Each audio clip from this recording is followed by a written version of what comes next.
and welcome everyone to Let's Talk Norse. This is a crazy idea of mine I invented purely to join in Alex's Norse-vember, which is basically a huge celebration of all things Norse. Go find Norse-vember at his blog, Spells and Spaceships.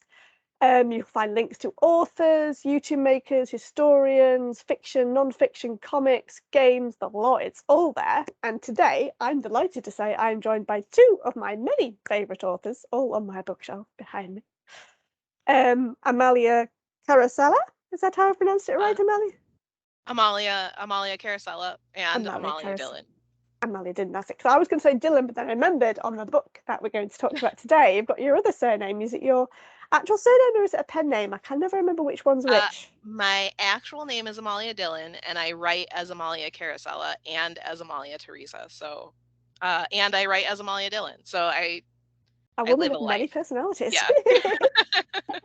That's fine. That's good. I've always been fascinated by authors with pen names, but we'll certainly discuss that in a different aspect to do with Norse mythology coming up.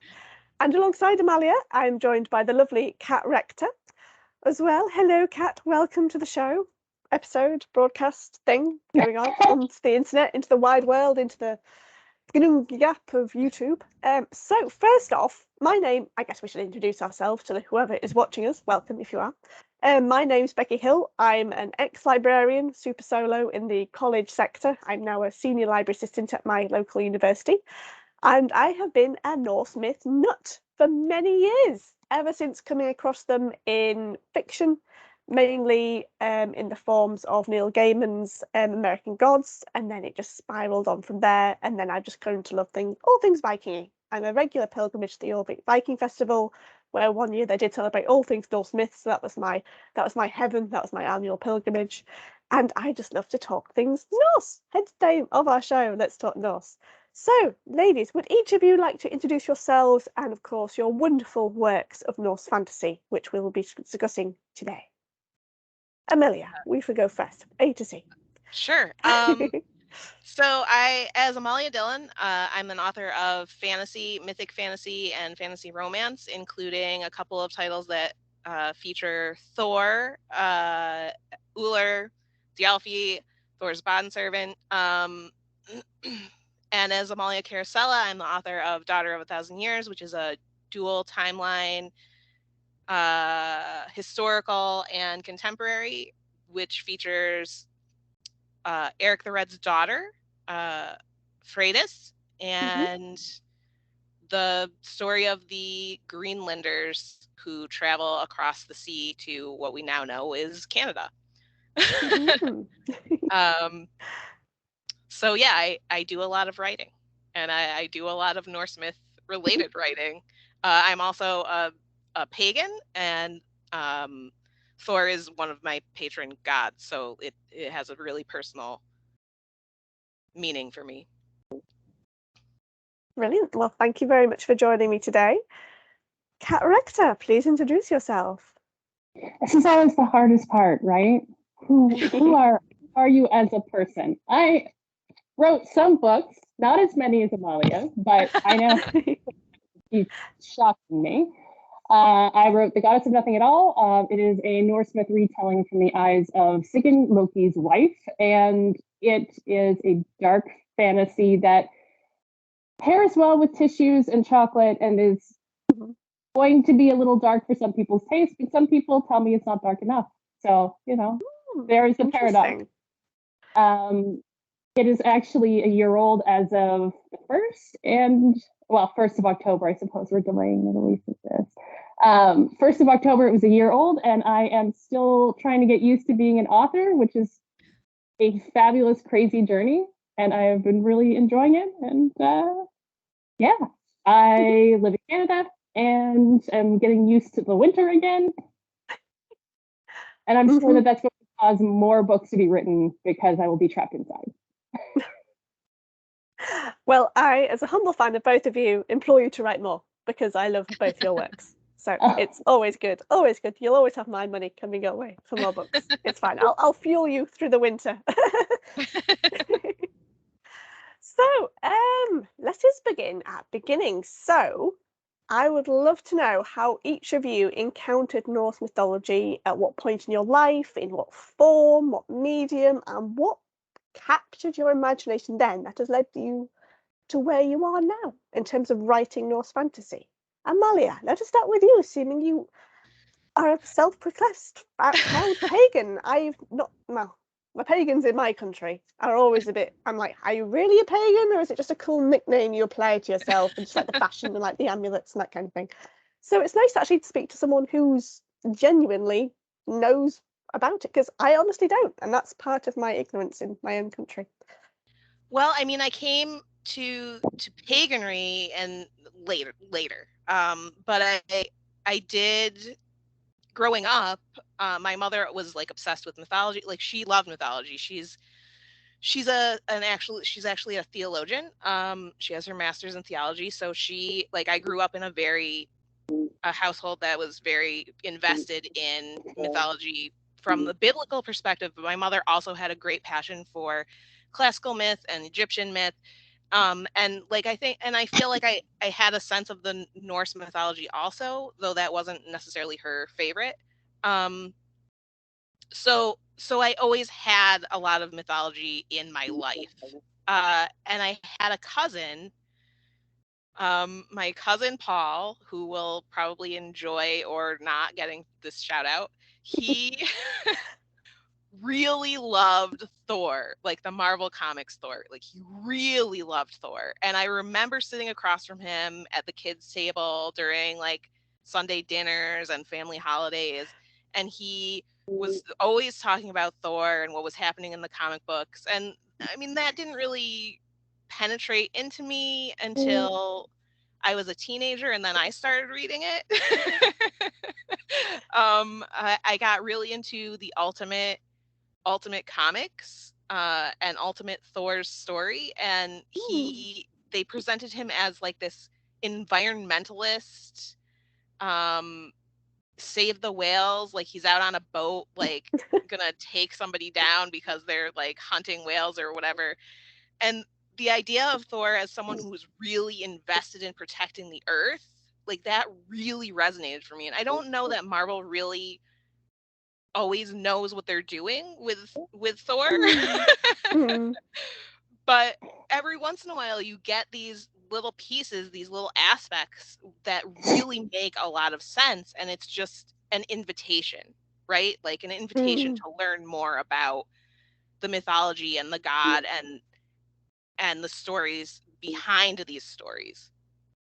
And then of course I went to school in North Dakota, which is deeply Scandinavian and Germanic. So you can't really avoid the exposure to Norse mythology. I took a course on Norse mythology when I was at school, and then I read J. Michael Straczynski's relaunch of the Thor title for Marvel, and there was one line that really just it hooked me for the rest of my life. And it said, "It is not for God to decide whether or not man exists. It is for man to decide whether the gods exist." And up to this point, I'd been having a lot of experiences that I didn't really understand because I was Catholic, trying to be Catholic. But at that moment, I knew that it was my choice to either accept that there was this God knocking on my subconscious door, or just ignore it and continue on my merry way. And at that point, I knew the gods existed. I knew Thor was there. Something real was happening, and it was a moment when art and Norse myth really just kind of shook the foundation of my entire life. And that was it. I was done for. Norse myth for life. Thor for life. Like, we need those slogans on a t-shirt, just saying. Never gonna give you up. Well, did you yourself seek out any kind of retellings or interpretations of the mythology since that particular moment? Oh yeah, I mean, I've read the Eddas, and I read basically everything I can get my hands on. I read American Gods, I read Greg Van Eekhout's Norse Code. I read some of the sagas in addition to the Eddas. The saga of the Volsungs particularly I love. I think it's just fantastic. So like I did do a lot of, like we like to say, primary source reading after but Marvel was my way in, and I mean I feel a little silly saying that like that, but it doesn't really matter as long as you get where you need to be. Like I'm grateful that Marvel opened the door for me to be able to recognize what was happening in my life. Absolutely. I mean, there's pros and cons with a lot of how such old stories like these are remastered, retold, revived, adapted, and it's just, if anything, it's a triumph of the human imagination, how many ways we can recreate and reshape and reinterpret things and just keep them going and going and going and going. And me personally, as well as kind of encountering Norse mythology and American gods, I think it's really the first, and I hate to say this, only Neil Gaiman book I've read. I've read lots of others. I've just got too many, Neil, I'm sorry. But ultimately, it was the history that led me to the mythology, because I remember reading Bernard Cornwell's now sadly finished Anglo-Saxon Chronicles with Uhtred, son of Uhtred, son of Uhtred, son of Uhtred, son of Uhtred, son of Uhtred. Fans will know the joke there. And hearing his characters talk about the myth so vividly and animatedly, like, because they did so utterly believe it, and it made sense to them in how they understood how the world worked. I thought, there's something so cool about these gods, because I often describe them to many of my friends and family who are totally not on my level with this kind of geekiness. I said they're basically people who've got access to life-prolonging fruit and a few magical toys thrown in. That's it. If you take away Odin's apples, they effectively age maybe a lot dramatically quicker than we do, but then that's it. They're done. They're gone. And they have so many human flaws, and that is what I relived about them. And I remember finding a book on Norse mythology in the library and then making a map of the family tree to work out who was whose cousin, and Heimdall and his 9 mums. That never made any sense. And then I encountered Norse fantasy as well as Neil Gaiman, but in another fan favourite of mine, the always lovely Joanne Harris, in her Runemark series. And then, of course, she's since written the Gospel of Loki and the Testament of Loki. And yeah, I think she's got another one coming out, hopefully soon. Fingers crossed. But yeah, she brought out Runemarks at the same time I was doing my English studies of creative writing degree and trying to write my own Norse fantasy. It didn't work out. I'm not quite the next J.K. Rowling, ladies, I'm afraid. So you're way ahead of me. Way ahead of me. Don't worry. I'm not going to upvote you anytime soon. But just the way she wrote it, set in an alternative future, and how it linked to order, and almost like a slight nod to Catholicism in that sense, it was just wonderful. And then I've been on a hunt for more ever since. So I've read Greg's book. That was really interesting, because in particular, my fascination was with the Valkyrie characters, because I remember coming across them in my lovely Collins Dictionary of Old Norse, and we have a list of names and their slight meanings, and then that's it. I'm like, who were they? Where did they come from? What are they doing there? Are they gods? Are they not gods? Did they get paid? Do they train the Einherjar? Do they not? Are they under Odin or are they under Freya? Because they're kind of a bit of both, and then one of the Norns is also a Valkyrie at the same time, because she goes out and picks the dead. So it was all really lots of questions, and I think that's what captured my mind. But anyway, I will not neglect our other guest. Kat, please answer your question, if you can remember what it was. If we're not going on nerdily for a long period of time, what are we even doing here? Right. That's Agreed. the way it's true. Yeah. For me, like as a kid, Norse myths kept popping up in these little ways. Like in retrospect, I can see them like just popping up like little moles out of the ground in like games I was playing or media that I was taking in.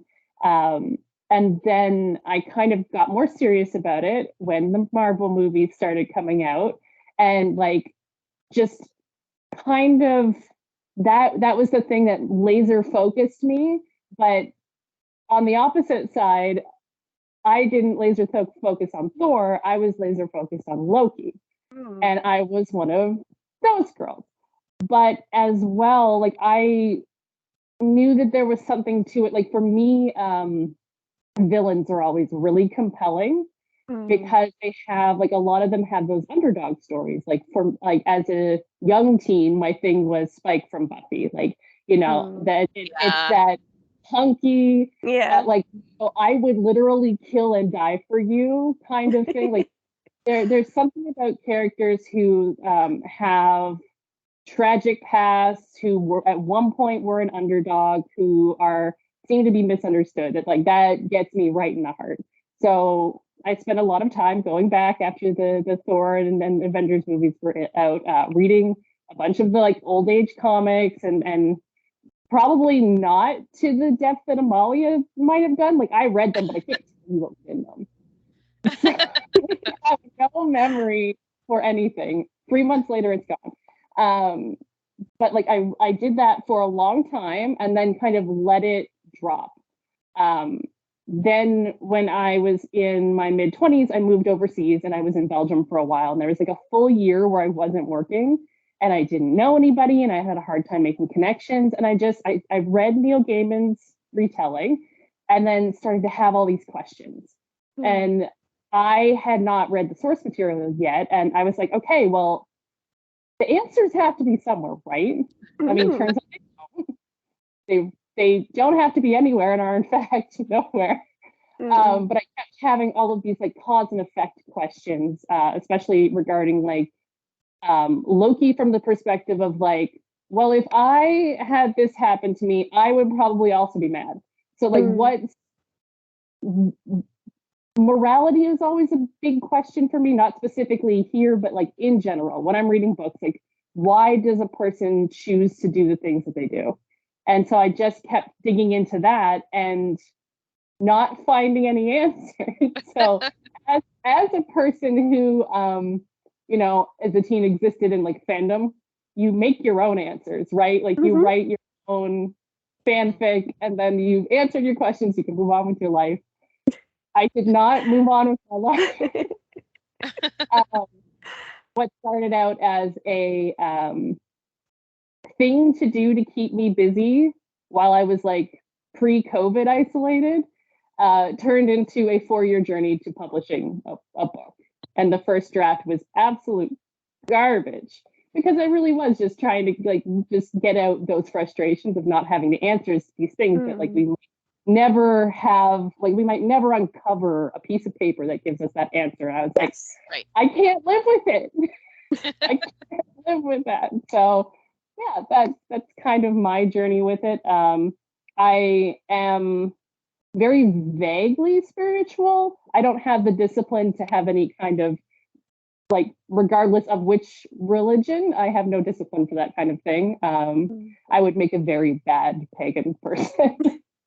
But like I have a deep respect for paganism and for the folklore that goes along with it. And I hope to someday be in the position where I can like, go to these festivals. I went to Castle Fest a few times and was able to kind of observe and pay my respects that way because it's like it is it's a festival in near Amsterdam where it's kind of like a Ren fair, but they also have like pagan activities and places for people to go and do those kinds of more serious things, not just dressing up like a dragon for fun. And that was really nice to be able to observe.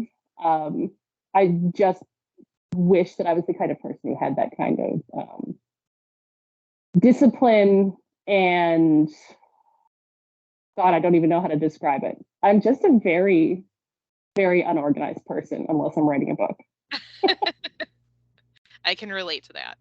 Yeah. There's no harm in being who you are, Kat, none at all. I mean, I like to think that in the way that you and all the other authors that I have read and I adore, particularly when dealing with this Pantheon, are honouring the gods just by retelling their stories, giving us a new twist, giving us a new angle, because you don't often see people retelling or rewriting Greek mythology or Roman mythology or Aztec mythology or Hindu mythology or Persian mythology or that kind of thing. It does tend to be Norse something about being Norse and the North Pantheon has just captured a universal imagination. It's amazing how popular it is outside of the Northern Hemisphere, kind of thing. So we all know now why we love and how we got into Norse mythology. Is there a particular character, monster, animal, or indeed legend, myth that captured each of you? And I'm going to do it in the reverse order. So, Kat, you can now take over, and then we'll go back to Amalia. I think it will shock no one if I say that Loki was the thing that brought me really heavily into this. And it started as that Marvel nerd thing, but evolved into a lot of the questions that I had about the morality, the cause and effect. Like, if Loki does X and then Odin does Y, and then the result is Z, like, what does that look like from the other perspective? And it's funny because it kind of comes, there's this conversation that's had in a lot of book communities now about, like, if you write about something, do you like advocate for that? And like, I definitely don't advocate for the end of the world. Gosh, that is an interesting question. Yeah, like, if you're writing true crime, do you advocate for murder? No, probably not, right? So in that respect, like, it's more for me about looking at why people do things, and despite these, like, Loki and the other gods being gods, the Norse pantheon has such a human aspect to it. There's a lot of people making very human mistakes and human choices based on human motivation, and that's what really drew me into a lot of this.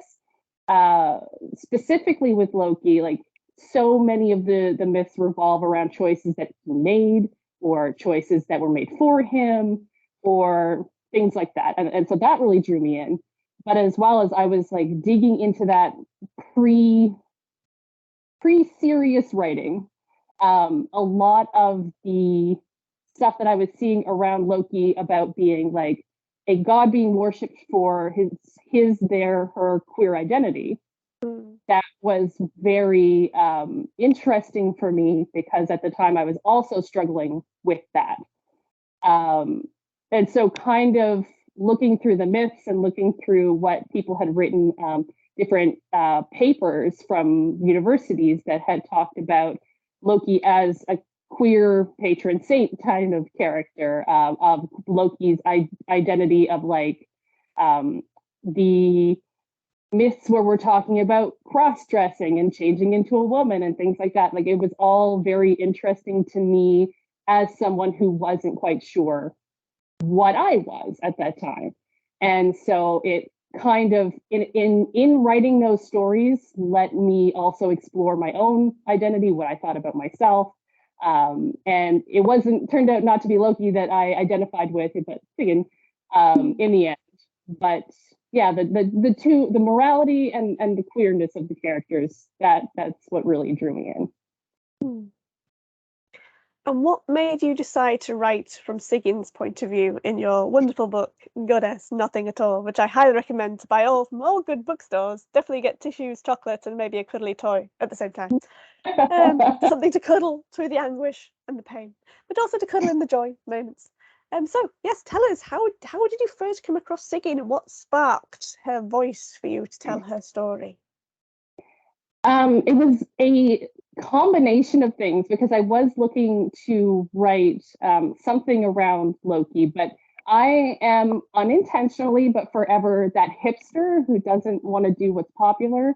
So I was like, I want to write around this, but I don't want to write what everybody is writing. Like, I don't want to just write another Loki story, because it's, been done. And I know that doesn't matter, but 5 years ago, as a younger hipster, it mattered to me. And I wanted to find an angle. And so I'm looking around for different things. And Sigyn is someone who, at that time, there wasn't really another book out. There was, I think, maybe one very pagan central book that had been written about her. And I think that was the only thing I could find at that time, with my meager research skills. And so I was like, okay, well, this is an angle I can work from. Why don't I like start seeing what I can do with it? And it grew into something more because the more I looked up what was known or what was part of like the pagan perspective on Sigyn, like it was a lot of stories that really didn't give her any agency, like that she was the better wife, that she was a child bride, and things like that. And it felt kind of unfair. And you know, the truth can be those things, right? That can be the story. But as well, you know, having come from reading a bunch of different mythologies written from the perspective of a female character who didn't get any agency up until that point, like Circe.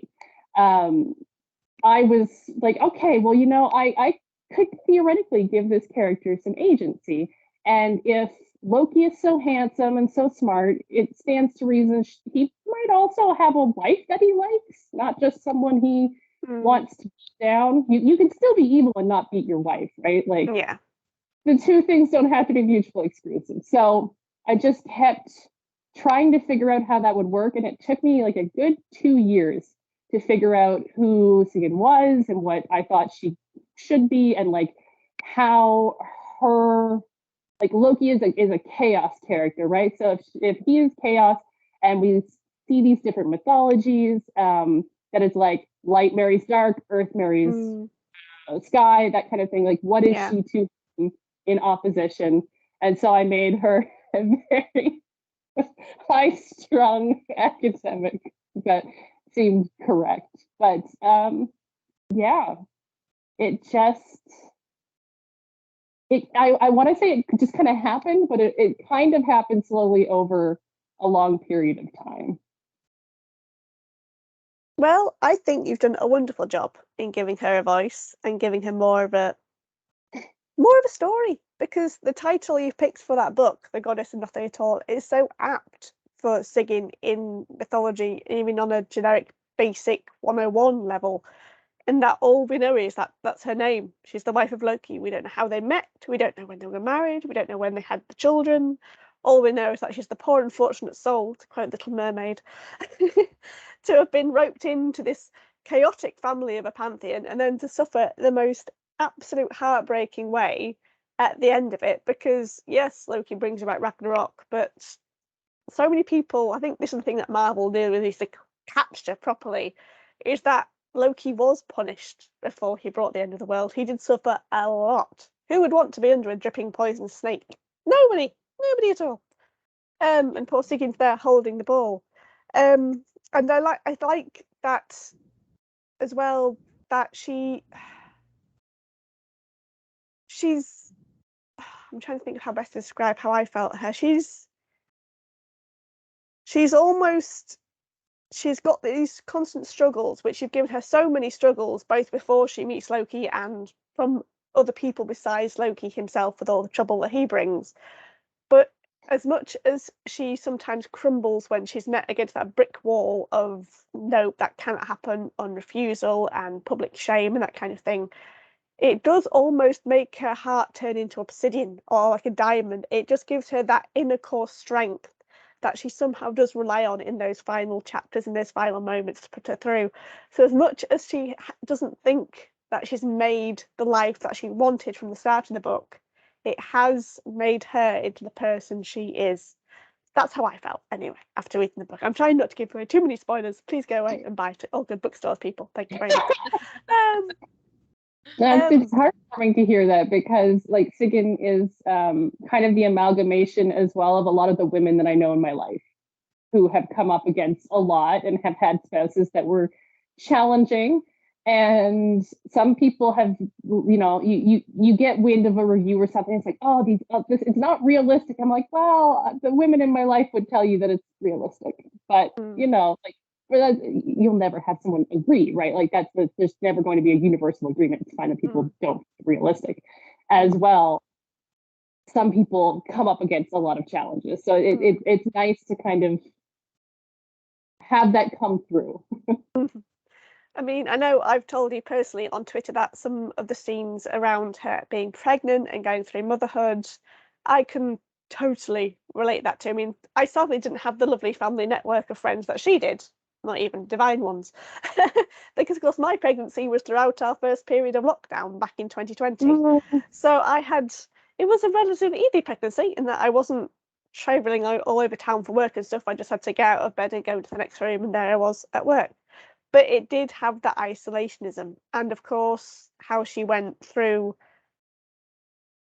the first birth, because of various reasons that I'm not going to spoil. Loki wasn't there. That's a whole other legend and myth and topic we will get onto shortly. I'm not missing that opportunity. But yes, I thought you did really well. And the thing that I was thinking of last night ahead of this recording session was actually her relationship with Loki and the problems he brings and the problem then she then faces because of it. It made me think back to my mum and my late dad's relationship, because my dad was an alcoholic. Long story short, it started in my teenage years and basically ended with him having a second stroke. That was the fatal one in 2015. He died just before I got married. And my mum absolutely worshipped the ground he lived on. No matter how many family conferences we had, how many times me and my siblings poured our hearts out saying, look, he's doing this, and it's hurting us. Never physical, it was all emotional kind of thing, just the sight of having your dad going up the stairs kind of thing. Drunk and not in a very upright manner, to put it politely. She would always will him to try and change, and always will him to do the next best thing. And in a way, that's almost like the relationship Sigyn and Loki have got, because he's almost an addict for trouble, for chaos, for breaking the rules. And even though you're wanting him to be a good person and be a good boy and do all what Odin says kind of thing, he'll find his way around thing. And then we have and then we've got the whole kind of like the grievance, then the anger, and then the acceptance, and then the hope of redemption, and then the whole cycle continues. And that did make me think a lot about my parents' relationship. And so I think there is almost that spouse and addict kind of problem going on, and it can be addiction of all sorts. And I think you captured that really well. But that's pretty how it came across to me from my background. Other readers might not have had that because they haven't had the lovely background that I've got behind me at the moment. But that was really good. I know because of course where I live, being in England, we have the wonderful York, the proud capital of the Danelaw back in the days when Vikings were around. They had a lovely community performance on over August, and it was called, oh my gosh, where is it? I've got it somewhere. Bear with. The Coppergate Woman. It was actually inspired by the woman, or a skeleton of a woman, remains that were found in the Coppergate Dig, where the Jorvik Viking Museum is based. And they decided to give her a life, give her a story, and she basically became reanimated and alive in the museum and wondered where everyone was, because the play was set in lockdown, so no people were there looking at her remains. And the Norns appear and say, oh, Valkyrie, you've got to go sort the people out there in kind of like great dire emotional distress, and it's because of pandemic and lockdown and stuff. And one of the characters that she meets and tries to help through actually comes across as Sigyn, which I was really delighted for, because it's the only other time I've met Sigyn in any form, in any literature or medium, besides just the occasional reference or appearance in Norse fantasy. Because even in the other Loki books I've read, Sigyn doesn't have that much of a role. The centre spotlight is purely on Loki, and sometimes more often Angrboda, but never often Sigyn. So thank you very much, Kat, for giving her a voice. I'm sure wherever she is, she'll be raising a horn of mead. But yes, I so wish people like yourselves were around when that play was on, because sadly it was like a once-in-a-lifetime performance, because it's just done with a few members of the community, but I was so lucky to have seen it and it was wonderful. I wish they could have put it on DVD, but they don't. So, moving on from Sigyn, we're going to another fantastic female superhero / character, which is Freydis, the daughter of Eric the Red, in Amalia's wonderful book, Daughter of a Thousand Years, her beautiful time narrative, which delves into the whole issue of belief and sticking to one's true goals and the opposing forces around it. And again, it's from a very woman against the world point of view. So, Amalia, what idea sparked this book? Besides maybe your own background. Well, actually,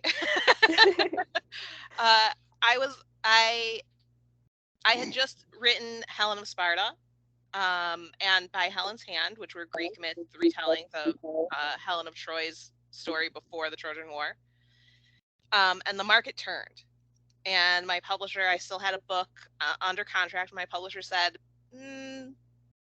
we need you to write something different that isn't Bronze Age, Greek myth, whatever. And I said, okay, let me think about it.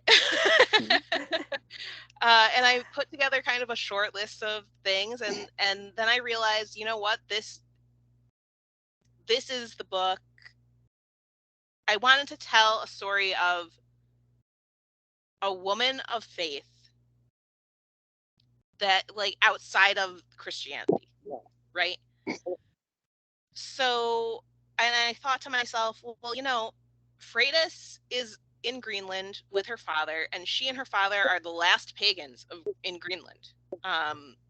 Leif the Lucky has been tasked by King Olaf to convert the whole colony in Greenland to Christianity. And it's basically Freydis and her father against the tide of Christianity that has washed up onto their shores. And I thought, you know, like, the obvious parallel to me is because I needed to do a dual narrative, because that was like the thing at the time when I was writing it. It was really big. Yeah. And I thought, like, what would the obvious parallel to me was the daughter of someone who is politically involved, because Eric the Red, he ran that, like, he was the chief basically of Greenland. So I wanted to do the daughter of a congressman who was also pagan, in a Christian Catholic community, because I felt like it's really interesting to me to see that these are the same. Like, we're seeing the same struggles, right? Like, Yeah, as totally. a pagan in the modern world today, we're immersed in this Christian first place in the United States. I can't speak to other countries. I know that there are other countries that the predominant religion is a different religion.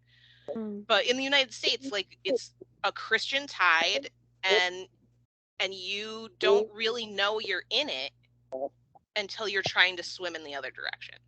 And I think the difference between then and now is just that Freydis and Eric knew that they knew that it was coming for them, right? But we don't really know until something happens that causes us to look elsewhere. So, yeah, and then the more I wrote, or the more I read about Freydis and Eric the Red, the more fascinating it was to me. And I mean, she is not a good person, right? Like Loki, like, she's not great.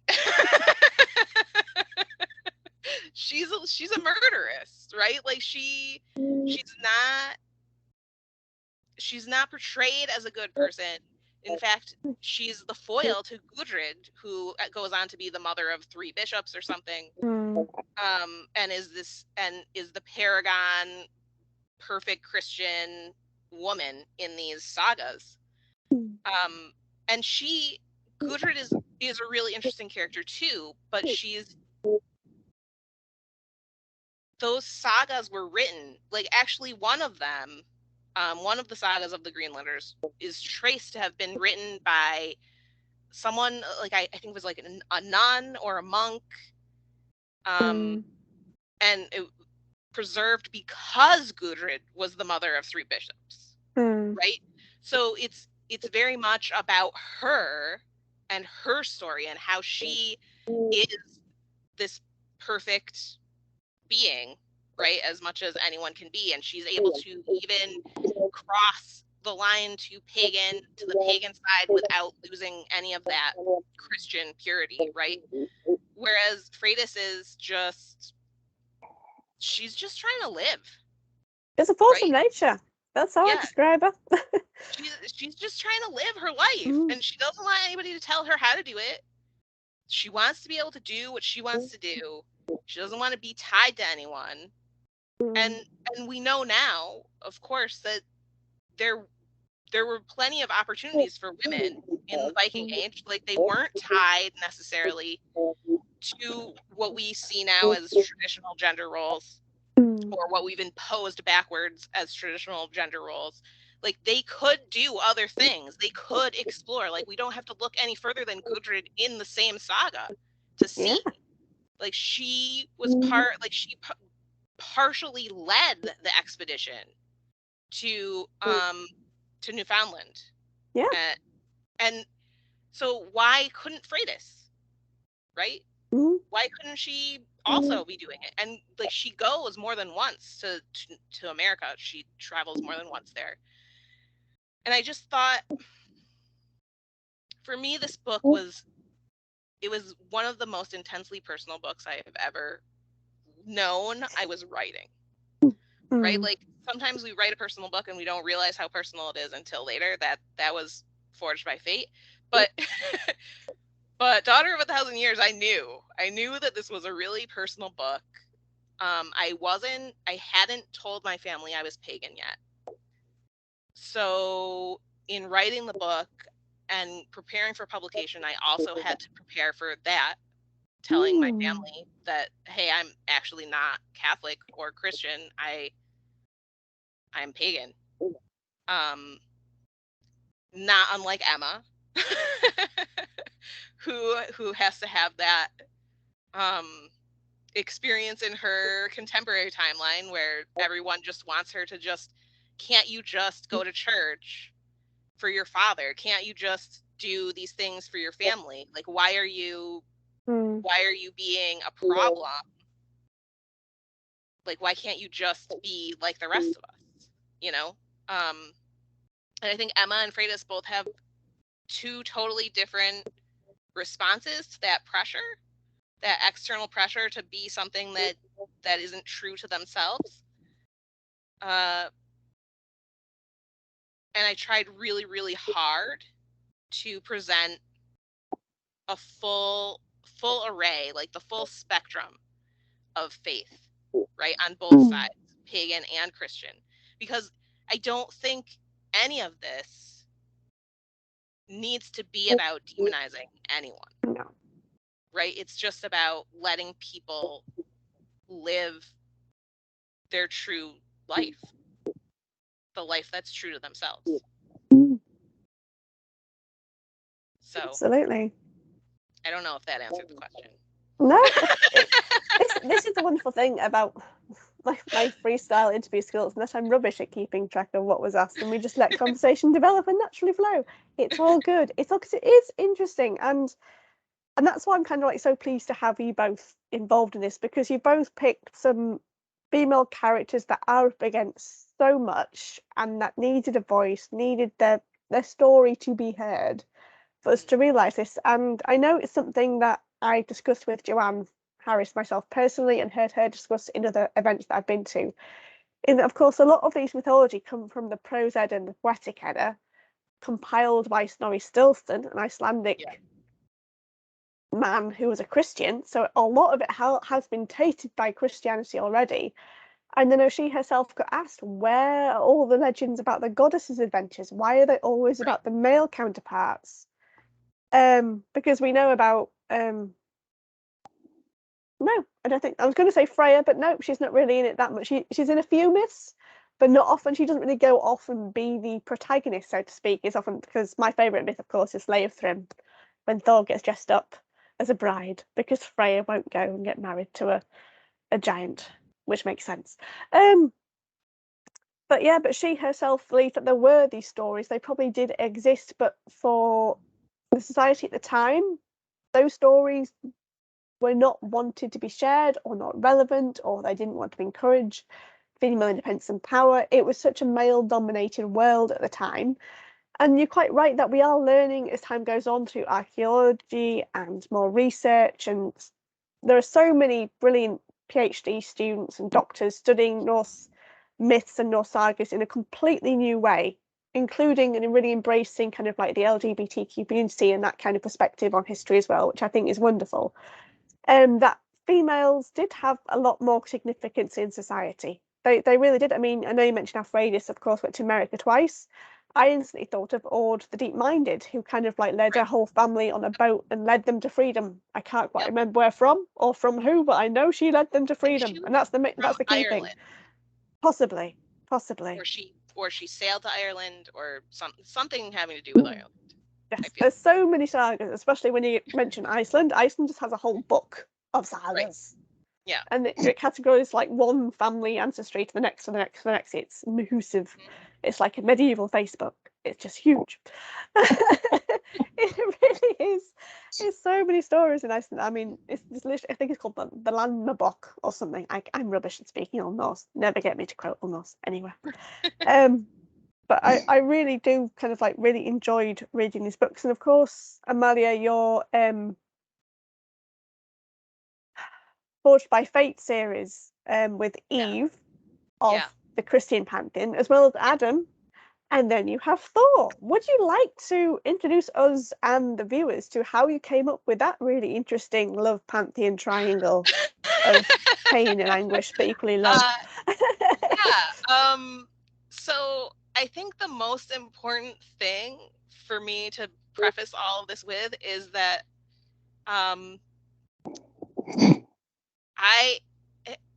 I wasn't even 20 when I started writing Fate of the Gods, right? It was my very first, very, very, very first story that I it's a very good one. was going to be a book, like a real book. And so on the one hand, I think I'm all about romance as the bridge, right? Like, so we have the love triangle between Thor, Eve, and Adam, and like, why would I do that? Well, like, because love is a bridge, right? Like, love is the bridge for everything between all worlds, all people. So I think that's the easy answer, right?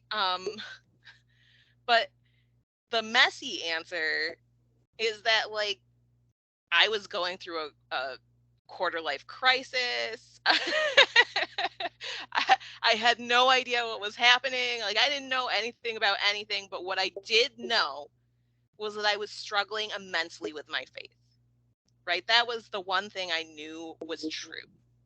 And when I was drafting what became Forged by Fate in its more final form in 2008, 2009, because I started writing it in 2002, 2003, I knew with certainty that I was having these spiritual experiences of Thor, but I'd been raised Catholic, and I didn't know how to reconcile these incredibly intense, real experiences I was having with the paradigm of my Catholic upbringing. But through these books, through Adam and Eve and Thor, I was able to shape a mythology that made space for what I was experiencing for the rest of all of the pantheons, alongside of Catholicism and this concept of the one God. And I didn't really realize it at the time, right? Like, Daughter of a Thousand Years, I knew that was me, like, working through some stuff. But I didn't realize at all what I was really doing in Forged by Fate, what that book was really about, until, I don't know, 10 or 15 years ago, or 10 or 15 years later, I was rereading it, and there's a moment in Forged by Fate where Eve is with Thor, and Thor is pretending to be mortal as her husband, and she's confessing herself that she's Eve, that she was created by and given the breath of life by God, Elohim or Yahweh, and the making of Eve in the mythology of the book drained God of life, and she saw his husk of a body with her own eyes, and Adam proclaimed God dead, right? That's her story. Like, she knows, or she thinks that she knows, that God is dead. And she says to Thor that she envies the people who can have faith, the people who can believe in God or God, because that was taken from her by her knowledge, like, of the truth. Like, she thinks she knows the truth, and that truth means that God is not there. So what can she have faith in? And Thor resolves in that moment to become her god. He knows he can be the higher power she longs for, the protector, the lover, the grace, the reassurance that people with faith can reach for, but she was never really able to access. And he can give her all of that. And in that moment, he dedicates himself to it. And that moment in my fate, I did not realize until much later, was extremely reflective of what my own experiences had been. I didn't know God or Jesus. They didn't speak to me. I didn't feel their love. It was absent from me.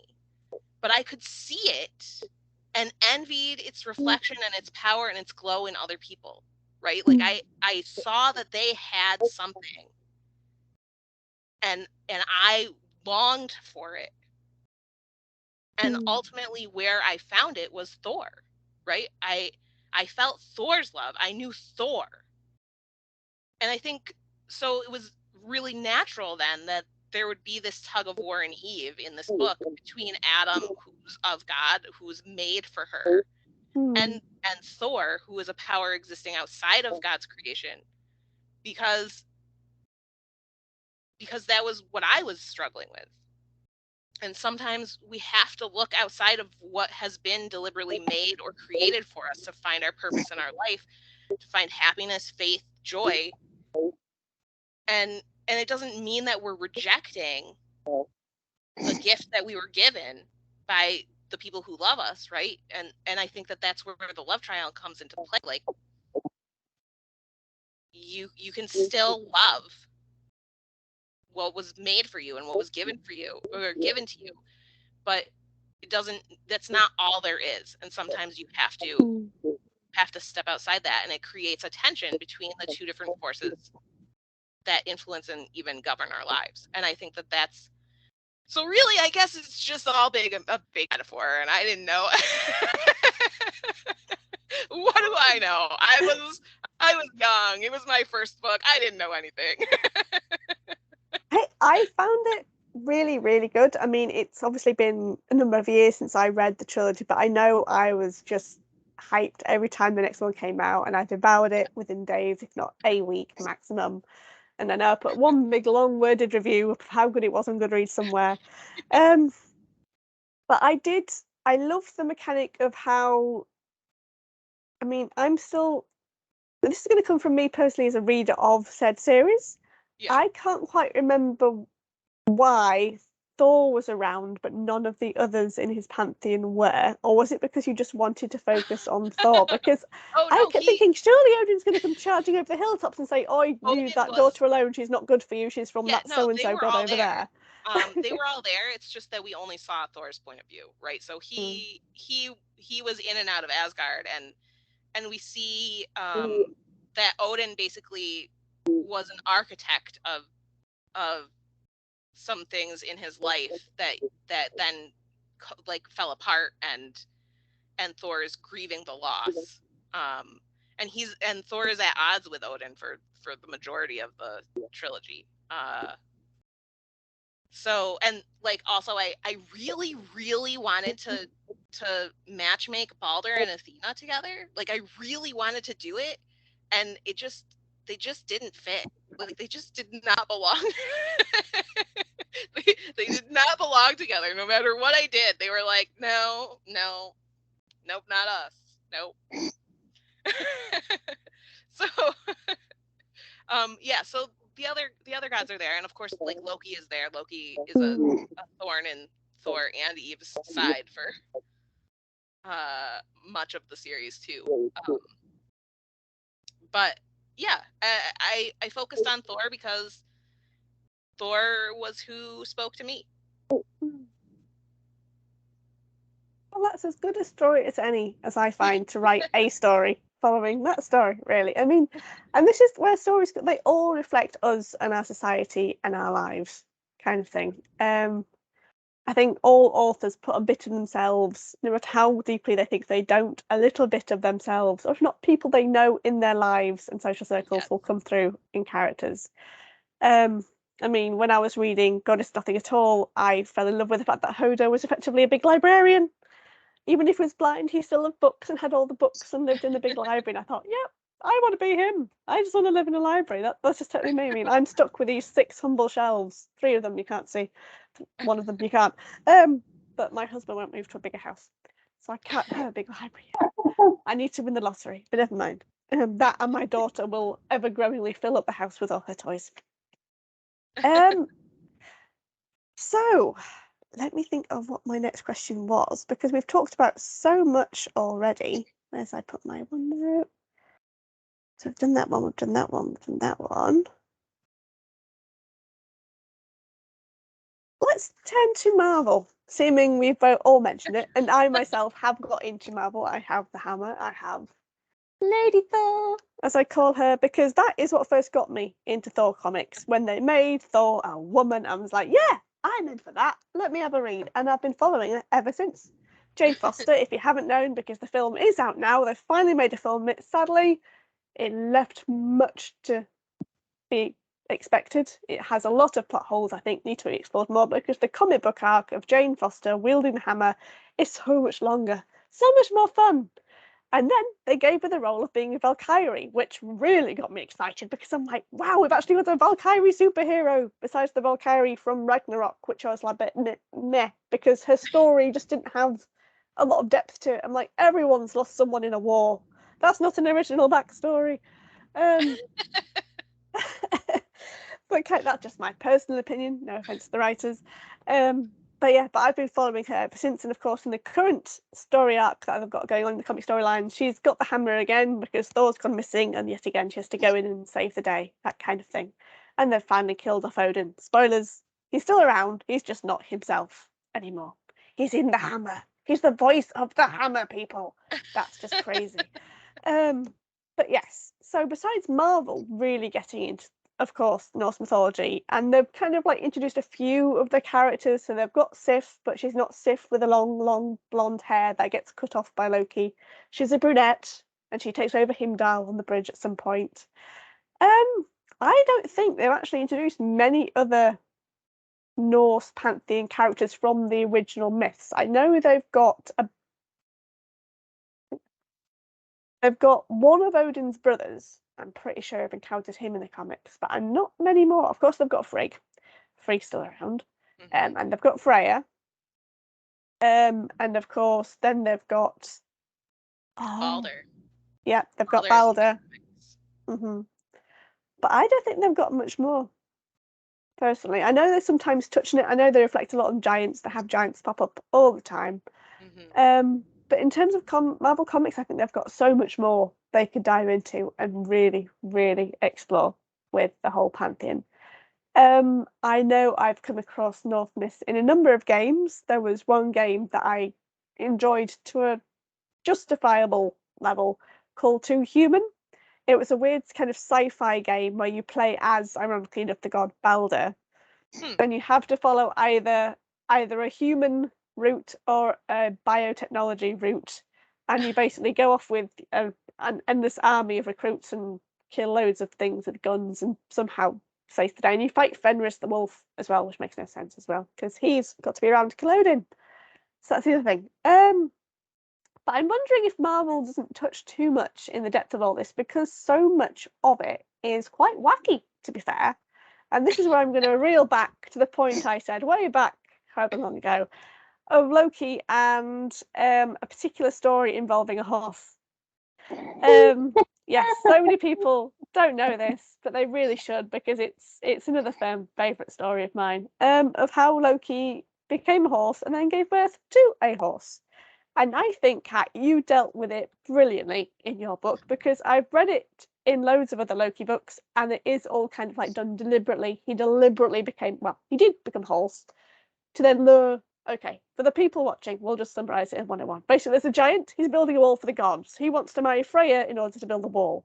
He says he can do it in record time. Loki says, tell him to do it in half. He'll surely fail. But he doesn't, because he's got a magic horse that's helping him build the wall. Kat, I salute you for having you actually have the horse put a brick on the wall. I was like, oh, this horse is actually picking up a brick. He's not just holding it, he's picking the brick up and putting it It's definitely a magic horse. Totally, absolutely, undeniably a magic horse. That, of course, then leaves the gods with a problem, and they all look to Loki because they got him in the mess. So Loki decides, of course, to be Loki, uses magical transforming shape abilities to become a female horse, lure the stallion, the magic horse, away, and nature has its way. In so many of the Loki books, that's done deliberately. Whether Loki intended to then get pregnant after that escapade is another entirely topic. But in the myths, he does fall pregnant as the horse. And stays away for a long time because horses have a long gestation period in the womb and then give birth. And then he comes back leading Sleipnir, the six-legged horse that ultimately becomes Odin's favourite steed, number one.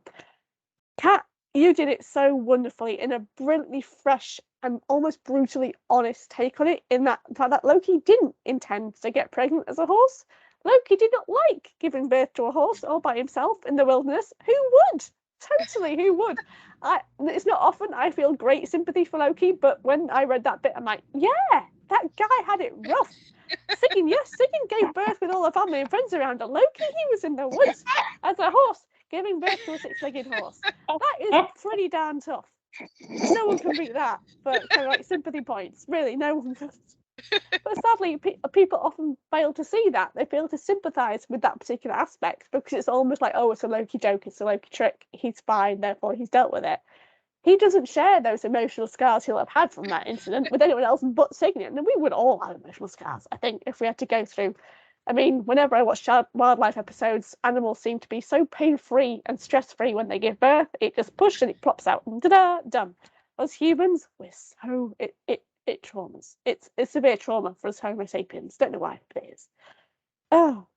But that, I think, is wonderful. And I do wonder, it's because that's such the wacky thing. I mean, it's not just the wacky nature of Loki giving birth to Sleipnir, but even the entire way the world was created. I mean, there's Ginnungagap, the great big black void, and there's Niflheim, the land of ice, and Muspelheim, the land of fire. And then all of a sudden, there's a cow. And the cow licks the ice and then finds a giant. And then from his armpits and toes come other giants.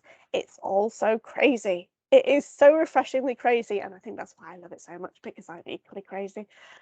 I think that no one could capture that and still have an audience that would watch it or play it if it was that kind of setting and that kind of layout. I mean, it's almost quite grim if you had to explain to a 6-year-old why is the sky. Oh, the sky is actually someone's giant skull, and those clouds, they're bits of brain floating around. It's just nowhere else, no other pantheon has it so wacky. That's the only way I can describe it. Quintessentially Englishly wacky. That's it.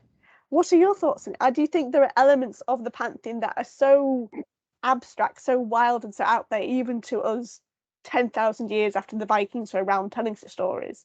Or do you think there are elements that should be showcased more, myths and characters that should appear in whatever medium you'd like them to be? Who's going to sorry. Matt, why don't you go ahead?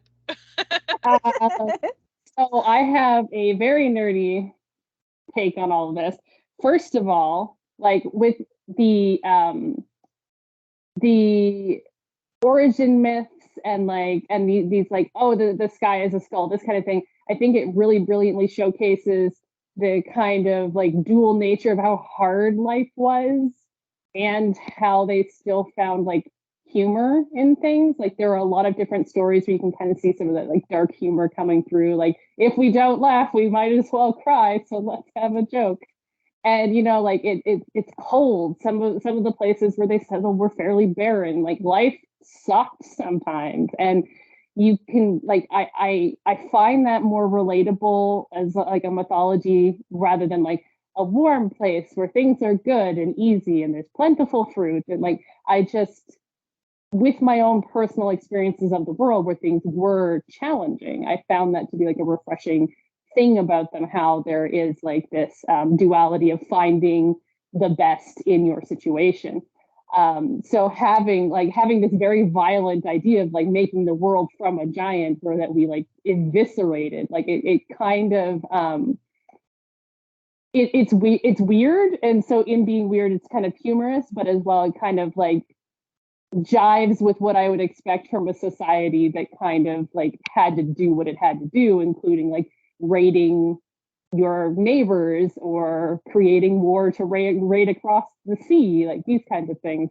So it doesn't, like, in a way, it doesn't surprise me that, you know, these things are so out there and somewhat violent.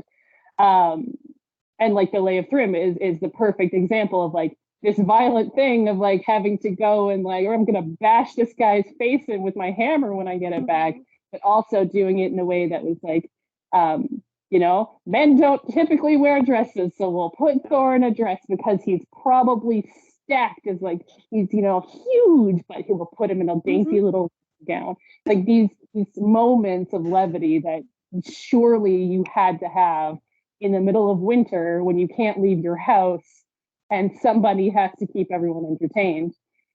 And then the flip side of that as well, like specific to Loki and the horse, like that myth is really weird, right? It's not something that I think most people want to look too hard at, because if you look too hard, it gets really weird and really gross and like against a lot of the things that we as humans were like, we don't fornicate with the animals. Like that's one of the rules.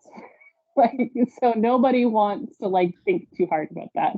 And that was kind of the challenge for me of like most, it's easy for it to be a joke because then you don't have to look hard at it, right? So because for me it didn't fit the narrative of like, I have jokes and I have humor in my book, but I am taking their life seriously. So I was like, okay, I should look really hard at this, spend time with it. And I will tell you, my spouse wished that I did not spend time with it because he got to hear about me spending time with it. There's a lot of research involved. But like in kind of taking it seriously and like taking the joke out of it, like there is a fresh perspective that a lot of people I think didn't, you know, it's easier not to take it into consideration. And so like I think as well, like with that particular myth, it is a joke, but in the same way that many of the things about our source material that we have is unreliable, is it a joke because of the unreliable material, or was it always a joke? Is it a joke because Christian society would not much like that? Or like there's so much on the table that we just don't know, right? So I just was kind of trying to play from that perspective, because having sex with an animal is like either a story you don't want to look too close at as like a Christian person from that period, or it's a good opportunity to make a joke about a character who you want to be the devil, who you want to like take his queerness and look at it from a less friendly perspective. Like there's so many possibilities. So I don't know. I said a lot of things. But they like, do make sense. They do make sense. I think that you're, if you, can I jump in? Yeah, go ahead.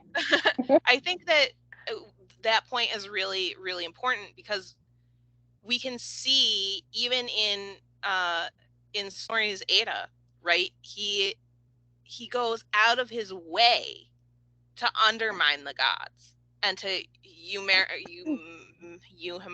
I can't even say that word. I've only read it. He makes them human, right? He takes their divinity away, right? And I think that a lot of these stories where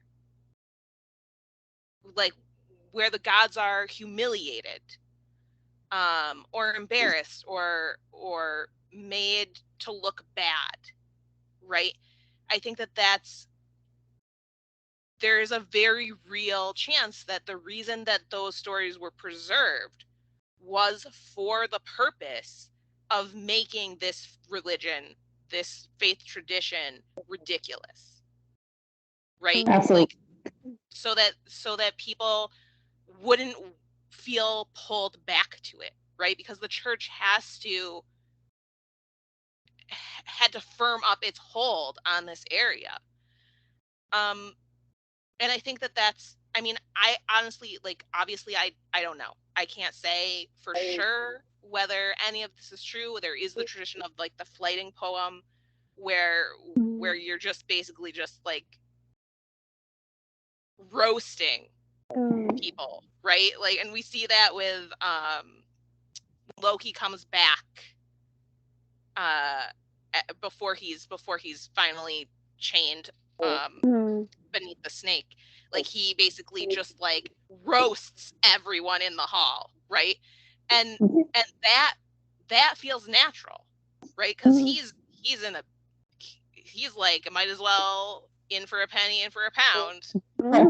Just like, if I'm going down, I'm gonna take all of you with me, right? And we also have a tradition of the flighting poem, the flighting scene in the saga of the Volsungs too. Like, this is an old tradition. But I think that there is, like, a focus on this as ridiculousness that is unfair. And especially, like, we're talking about Thor and being dressed up in the wedding gown to go to pretend to be Freya, which, like, the thing that's really, really bizarre about that is that the giant believed that he was Freya at any point. Not that he was wearing the dress, but that anybody bought it. But, like, we also have in Greek mythology, in that tradition, Heracles, I suppose, he's in service to a queen as part of his labors, and they're out in, like, a meadow, just, like, having fun, doing stuff. I mean, if you were a queen and you had Heracles at your disposal, I mean, I don't know what I would do, but doing what they do. I mean, that would be a great father to your sons, right? The genetics. So they're out in the woods and they're having the time of their life, and Heracles just decides to dress up in her gown and be her, and, like, puts on her clothes and is just like la-di-da, like, totally. But we never hear about that, right? Like, when have you ever heard of that myth? No, I haven't. Nobody ever talks about it, because Heracles isn't ridiculous, right? Like, because there's something more respectable about the Greek tradition, the Roman tradition. It's more respectable because that's the roots of the church, right? It's the roots of Western civilization. So, and we see Snorri pulling into that tradition by trying to make the gods Trojans who escaped from Troy during the war. Like, none of it makes sense, but it's about preservation and making it respectable enough to allow these traditions to be kept in at least enough of an index that Norse society, Scandinavians can still, like, Icelanders can still understand their own poetry, right? And I think that every time we look at the Norse mythology as a whole and laugh at it, we're continuing the tradition, right, of undermining an entire people's faith in service to the church. And I'm not saying that there aren't funny things, right? Like, I'm not saying that some things aren't genuinely hilarious, like Loki tying something to his testicles. Like it's really, there are moments of, like, high drama, hilarity, whatever, but it's not any more or any less ridiculous, any more or any less unbelievable, any more or any less wacky than any other mythic tradition. Yeah, very, very good points. I think that when it comes down to it, like, people who are like taking a read for the first time of the source material have to kind of understand that as much as we are writing, our own fan fiction about Norse myth and Norse figures, that Snorri was doing the same thing, writing his context the way he wanted to write it, with his agenda and the agenda of, the people he supported, and that, there's absolutely going to be truth in there, and there's absolutely going to be his agenda as well. Right. Okay, I'm going to bring us to another topic now, and it's a topic that I've encountered before when I was trying to do something similar to this session in last year, the London MCM Comic Con, when I managed to get a panel accepted to do a topic on Norse fantasy. I was talking to another favourite author of mine, Tessa Gratton, who wrote the wonderful United States of Asgard book. It's a whole revelation alternative world where the US is basically all pagan, but the gods are real. They're all celebrities.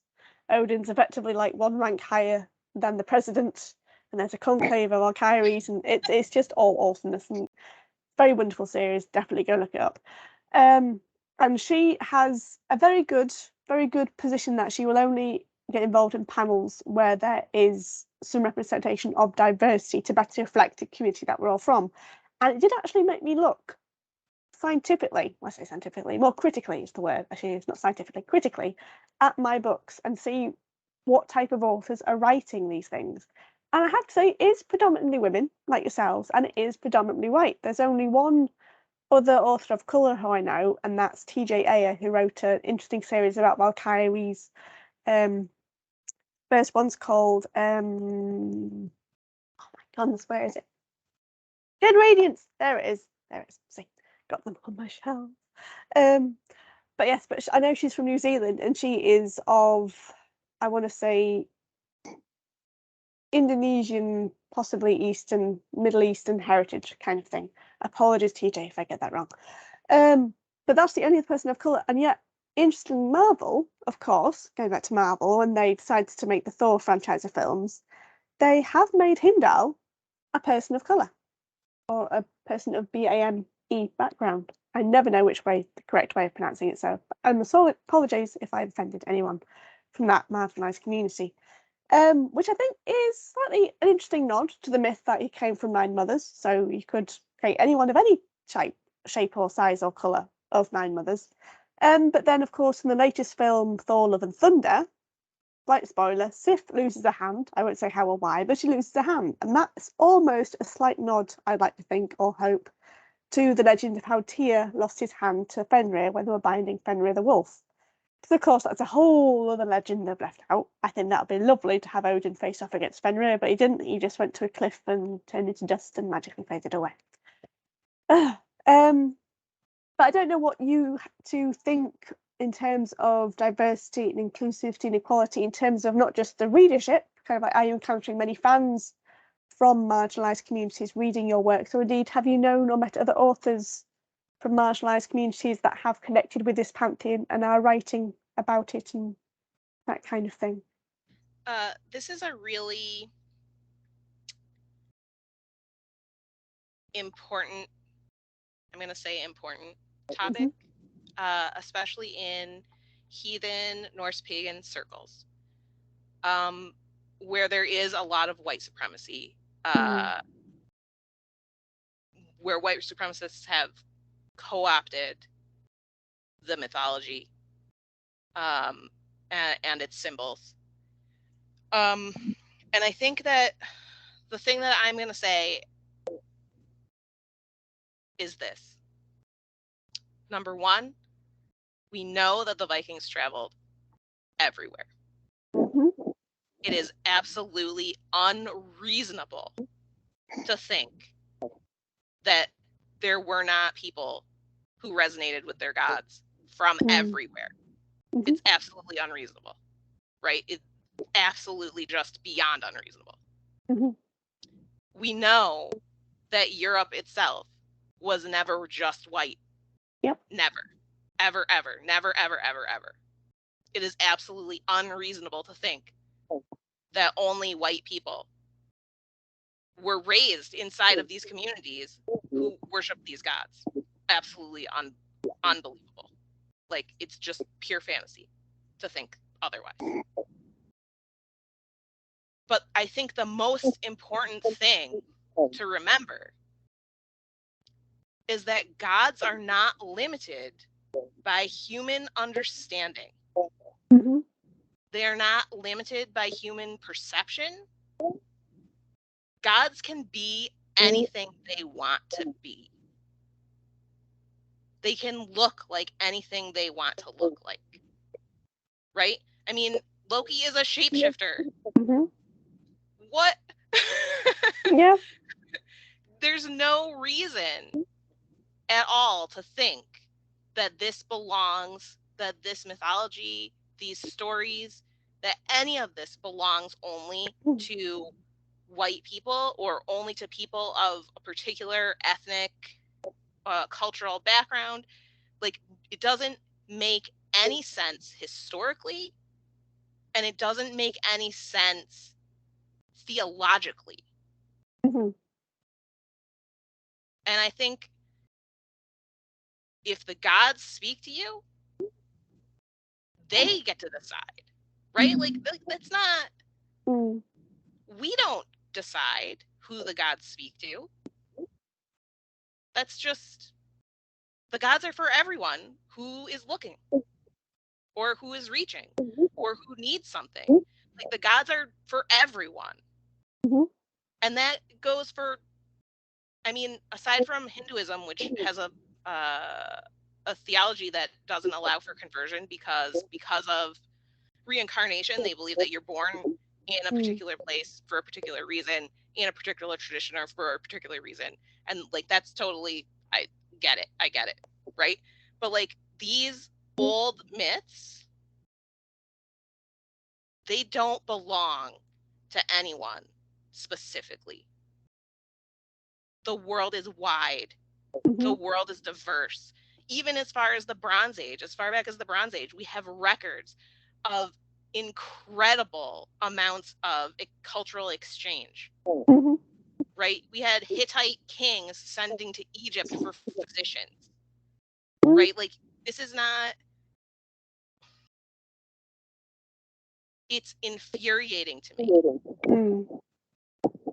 to think that anyone is grasping onto this and saying no, like gatekeeping for cultural supremacy, because it's just not, it has no basis in reality. Their arguments have no basis in reality. I totally agree and respect everything you've just said. I've been to a number of Norse conferences where there are a lot more intelligent people than I am, people who are very lucky and blessed to study Norse mythology in any, or Norse history in any context. It's something I wish I could do if I had my time and money to go back and do again. And it is coming up a lot more, the issue of white supremacy, not just adapting and kind of like trying to own the mythology, but also own the history. I know from one conference we went to, it was discussed on how there's all these Viking type, they're almost like brands in a way, and that there's very got sophisticated marketing on social media websites, and stuff like Viking men wore beards. You have to be a proper Viking and have a proper beard, and they did this and they did that, and they didn't do this and they didn't do that, and it's just yeah, it's a whole issue. I think that's one thing. That another thing that appealed to me about the mythology, and that it has got quite a diverse cast of characters. Of course, we've got Hodor, who is a blind god. They don't come across many blind gods. You've got Tyr, who loses an arm, who is an amputee. Sif possibly could have suffered from alopecia, if that's the way the Loki myth of stealing her hair is interpreted, because of course she needs then to wear a wig because she's lost her hair. You've got, who else have we got? We've got, of course, Heimdall, the Nine Mothers, so we could have like an adoptee. Loki himself is an adoptee of sorts. Who else there was? Oh, there's someone on the tip of my tongue.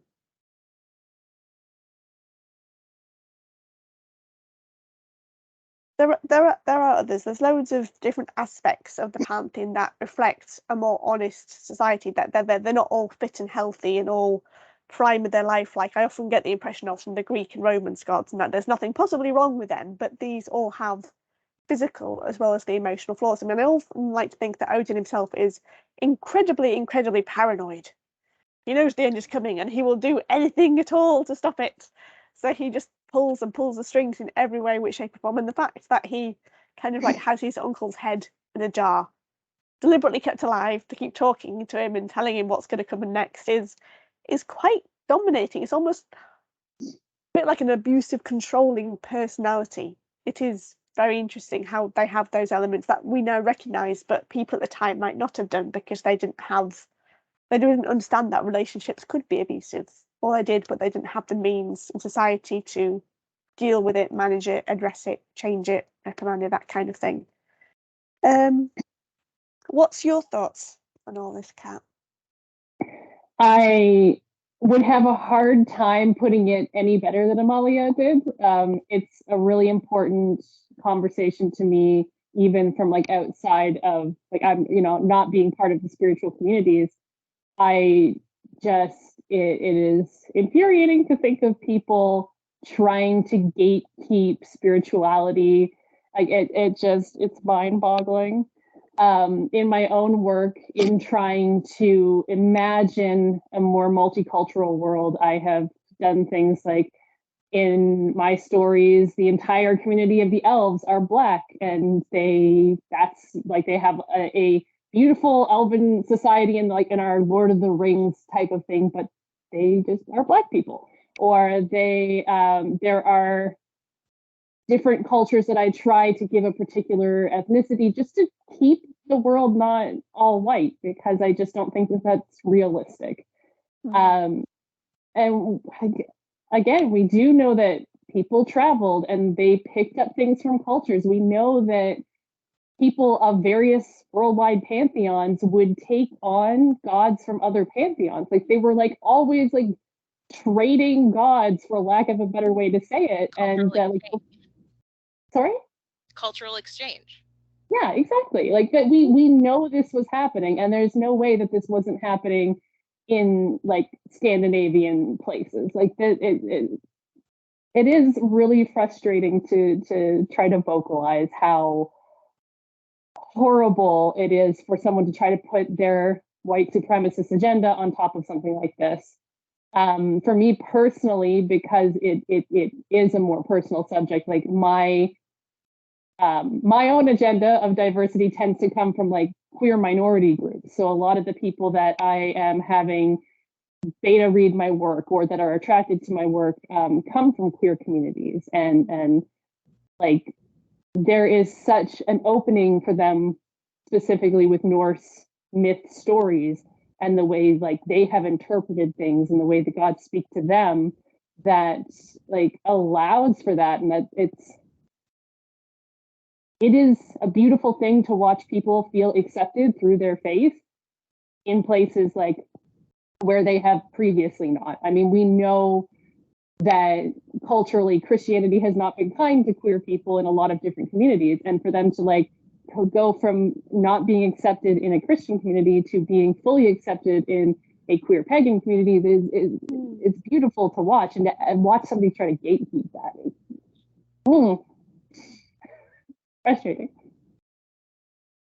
So have either of you come across any of the authors writing in the genre of Norse fantasy that come from communities such as the ones both of you each represent and are proudly supporting today? Because I personally haven't come across many more that are at least either of an ethnic minority or from a different sexual marginalized group. I find like I think that right now it's easier to find authors of color in writing historical fiction generally. I think that there's been a real push to include more perspectives, especially as we do World War II to death. There has been a lot more inclusivity because people of different backgrounds are bringing different perspectives on these stories that apparently there is an insatiable appetite for. And I think that it's also becoming easier to find authors of color in contemporary romance, in YA, contemporary YA, and I think YA fantasy. Like, I don't know that I personally have come across any particular authors of color working specifically with Norse myth, but I think that that's on me. I'm sure that they are out there in the self-pub indie book space already, and I wish I could point to some, but I think that, I mean, I haven't, like, they haven't come to the top, right? But I don't think that means that they're not there. And it's hard to find things on Amazon. There's almost too many books to choose from. But like, I think that we will start to see more of it. I hope that this drive for greater inclusivity continues to open doors for more people to feel confident in writing these books, because they have just as much of a right as anyone else. And I'm sure that they have really interesting perspectives on the stories too. How about you, Kat? I do have a few. I think one of the theoretical limitations to why we might not see people of different ethnic backgrounds writing in Norse mythology, like, if I can imagine a perspective in, like, first of all, with a lot of the white supremacy stuff that does go around with Norse mythology, as perhaps someone who is Black, do you want to expose yourself to that kind of thing? Do you want to keep your practice private? So, like, there's kind of a gatekeeping thing there that might keep them from wanting to, like, create a career around a particular subject. Or as well, if you are Black, do you decide to write about your heritage? Like, there are different kinds of things coming into play there about, like, no, we don't end up writing just one book, but what is the topic of your heart? Is it going to be Norse myth, or is it going to be perhaps, like, your history, your the ethnic culture you come from, these kinds, like, that's a very personal thing that people have to answer for themselves. So I could see those things being roadblocks for people of different ethnicities that aren't specifically Scandinavian wanting to write in Norse myth. But I do have some. Unfortunately, I don't remember the man's name, but there is a man writing. He is a Black man writing Norse mythology, and he wrote the book Scotty. I have not read it. It's on my list. Everything's on my list. But I have seen him around, and it's a book with, like, it's blue, and there's like a world tree on it. I will just check my Goodreads app 1 second, because I've nicked it from your list. Probably. So he is one of the very few people of color that I've seen writing under Norse myth, and I do hope one day that my mood reading will take me to that book. And a lot of the books that I do end up having are more, like, in diversity is more queer representative. And so Lyra Wolf is writing queer Loki stories. She's on my shelf to be read, but she will be eventually. It's somewhat spicy queer Loki Sigyn stories, and there's going to be, I believe, at least 6. So there's that. The Witch's Heart is bisexual. So there's that. And I know that there's more. Like, I have more of them, but the ability to recall it on the spot is failing. But if anyone is on my Goodreads, Kat Rector Goodreads, I have a list of, like, mixed books that I've read and mixed books that I haven't read and things like that. So you can go in there and kind of take a look at my short list of what I will be adding both your Goodread links to the blurb at the end of this video. It's definitely going to go on there because I've got a very long list of read books as well as a very long list of to read books. My to read books list is always getting longer and longer and longer. Yes, I found his name. It is the author of Skadi is Stephen Greer Williams. Thank you. Beautiful book there. Yeah, I need that book. Yes. Like immediately. Yeah. And got some very good reviews. As Amalia was saying, like there are definitely lots of opportunities for diverse books in Indian self-pub. So anyone who's trying to look for more diversity in Norse myths should absolutely give those types of books a chance, because those are the people who aren't being told no by publishers because they don't like publishers choose things that they know they can sell. Like that's an important part of their job. And if they don't think that someone's writing to market, then that's not a book that's going to get published by like Macmillan. So if you're looking for something off the beaten path, check the off the beaten path in Indian and self. Yeah, and I think that I just want to emphasize that this is a failing on my part, right? Like, yeah, the books. I'm sure that there are books out there. It's a legitimate failing on my part, and I don't. This is gonna. I'm really picky about mythological retellings. Like really extremely picky because I'm pagan. So I'm not always picking those books up at all. Like, to be perfectly frank with you, because that's fine. That's really fine. Struggle. Some authors don't actually read the genre they write in. I know I'm a big history nerd as well as a Norse myth nerd, so above these shelves are shelves full of historical fiction. Anyway, one of my author friends on there doesn't ever read the genre he writes, but he still writes it really, really well, and that's totally fine. That leads me on to another interesting question, actually. So we've covered books that we recommend for those who are wanting to broaden their bookshelf, so to speak, to better reflect society and whatnot, and equality and inclusivity. Are there any other titles you would highly recommend to viewers who think, oh, I've not encountered Norse fantasy before, where do I begin? I already talked about Norse Code by Greg Van Eekhout, which I think is like a really interesting take on a modern day Ragnarok, and kind of dances around the edges of the myth. One of my absolute most favorite reads is Giants of the Frost by Kim Wilkins, which features the god Vidar, one of Odin's oft forgotten sons. And it's kind of like there's a reincarnation thing. So you get part of the book from Vidar in Asgard and part of the book from a woman on Earth who's having these experiences and like really weirded out. And I think that St. Bend also in the new adult space has been writing has written a lot of Norse fantasy.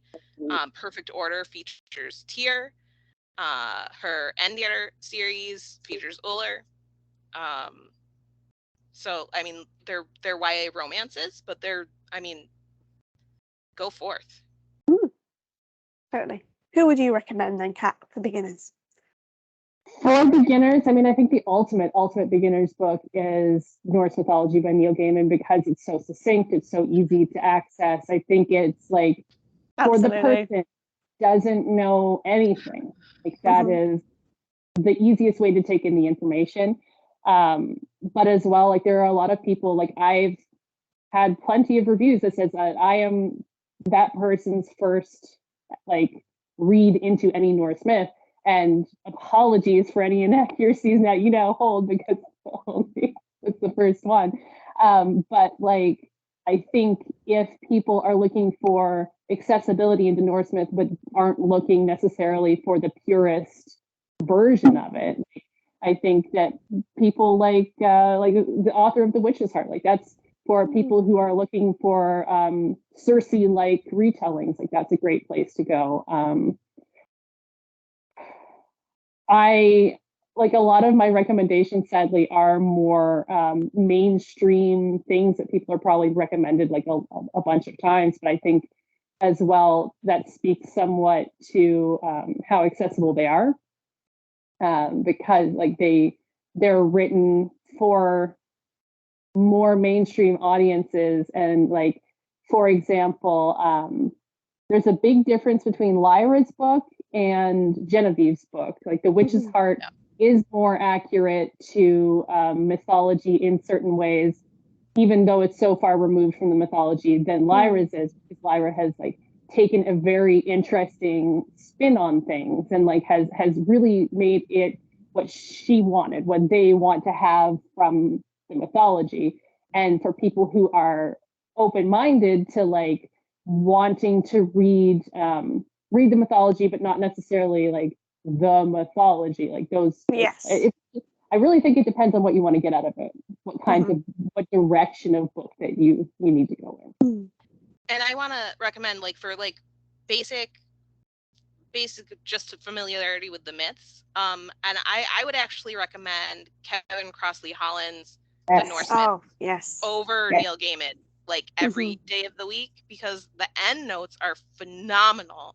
He arranges the myths in a chronological order that gives you a sense of narrative, which I think is really critical for people coming to the myths themselves, because it can get pretty messy. And also I don't think I'm sure he has a different bias than Gaiman, but I'm personally still mad that Neil Gaiman left Roskva out of the adventure with Thjalfi and Thor and Loki to Utgard Loki's castle. Like I am legitimately like extremely angry about it. Because here's this peasant girl. How many peasant girls do we know who are named in any mythology ever, in any of these stories? And she went on this adventure with her god, and he left her home to care for the goats. I mean, that's kind of infuriating. Yeah. Yeah. Can see that. I mean, I think he's written really interesting things, like Odd and the Frost Giants, his like a middle grade book. Yeah, I've got that. It's a World Book Day edition. He's really wonderful, but I don't think he necessarily sees why it's important to include everyone. That's a fair point, and each reader will have their own interpretation of it. I don't come from an academic or even a pagan background. I just come for the fun, basically. That's all my love is for the Norse mythology. I'm just here for the fun and the games. But I do have, I don't know if you ladies will have seen Kevin Crossley's long beautiful picture edition. I actually had the great pleasure of meeting him when he came to a Jorvik biking festival a couple of years ago. I think it was probably 2019, just before the pandemic hit, if not 2018. And I think my one's signed. I'm just checking now. Where is it? Yeah, some little tiny scribbles just there. His autograph, but he was such a genuinely lovely bloke, and he's got so many stories to tell. Not just about Norse mythology, but his entire life is like one big crazy adventure. The fact that he's met royalty, I'm sure he had a story to tell about the Queen Mother at one point in his conversation. Because he was talking to Gareth Williams, a leading expert on Viking Age coins from the British Museum. And Gareth Williams himself was another epic figure, because he was behind the incredible, amazing Viking Age exhibition that the British Museum did a good, 8 years or so ago now, that I had the pleasure to go on because I worked at a college and I was friends with a history teacher, and he needed another staff member to go along. So I said, I'll come. So off I went. And it was amazing. And thankfully, some of the artifacts in there were so interesting, especially there was this tiny, and it is like literally tiny. It's millimeters tall. This figure of a female figure, possibly holding a spear or a sword, and definitely a round shield in front of her. I think she's called it's got a Norse name that I'm not going to butcher because I can't pronounce it, but it's a something Valkyrie. Google it. She is tiny, And the fact that she exists prompts so many questions in my head, and she could totally be used in a story. Totally be used in a story, whether she's a Valkyrie or whether she was Freya or whether she's meant to represent Frigg. Just so much. So it's nice to see those little elements of history come through and reflect the stories that we've all fallen in love with. Because alongside her, there was another tiny, and I am not over exaggerating. It was tiny. This little figure of Odin on a throne in a female dress, which the detail definitely looks female, and two little ravens either side of him. I thought, oh my gosh, it's Odin in a dress, because of course he was cedar magic. He has cedar magic, and Loki at the flighting debate. Oh, that was another fun legend. The line that stuck in my head when he calls Raggy mere bench decoration. Bench decoration. How insulting can you be? You literally sit there and you decorate the bench. You do nothing. You have no purpose at all in my existence. You're just bench decoration. Loved it. Oh.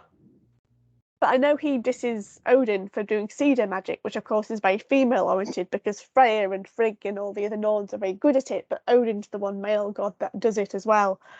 And that's another interesting reflection on how they see gender roles and gender abilities and that kind of thing in that society. And it's coming from Loki. He's calling Odin a woman because he does cedar magic, and yet no other god does.